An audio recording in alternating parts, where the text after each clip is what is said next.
తర్వాతే వారి నిత్యకృత్యంలో కార్యక్రమాలకు వెళ్ళే అలవాటు ఒకటి ఉన్నది. అలాగే ఈ దేవాలయంలో ఇంకా విశిష్టత ఏంటంటే కార్తీక మాసంలో శ్రీ నాగేశ్వర స్వామి వారి దర్శనము, అభిషేక దర్శనము, అనంతరము అయ్యప్ప స్వామి దర్శనము, తీర్థప్రసాద వినియోగం అవుతూ ఉంది.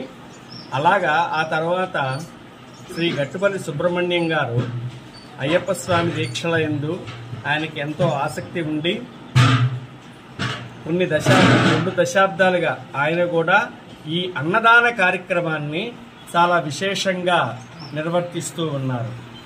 ఈ అన్నదానము రోజు క్రమేణా పెరుగుతూ తొలుత 50 మంది 100 మంది అలా ఉండేవాళ్ళు. ఇప్పుడు 300 మంది 350 మంది 400 మంది దాకా కూడా అయ్యప్పలు చక్కగా సద్ది కార్యక్రమం అంటారు.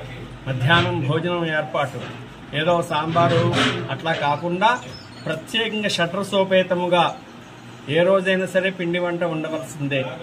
అలాగా పండుగ పర్వదినాల్లో చక్కగా పూర్ణబూర్లు కానీ ఇంకోటి కానీ అన్ని రకాల పదార్థాలతో మధురమైన పదార్థములు వడ్డించి అయ్యప్పలందరినీ కూడా సాక్షాత్ అయ్యప్ప స్వరూపంగా భావన చేసి వాళ్ళందరినీ ఆదరించి వాళ్ళందరికీ కూడా ఈ నివేదన కార్యక్రమాన్ని, అయ్యప్ప నివేదన ప్రసాదాన్ని అందరికీ పంచిపెట్టడంలో గట్టుపల్లి సుబ్రహ్మణ్యం గారు ఎంతో కృషి చేసి వారు ఎవరేదైనా ఇస్తే తీసుకోవటం, మిగిలిన మొత్తము కూడా ఆయనే ఏర్పాటు చేయటం, అలాగా ఆ కార్యక్రమాన్ని నిర్విఘ్నంగా కొనసాగిస్తున్నారు.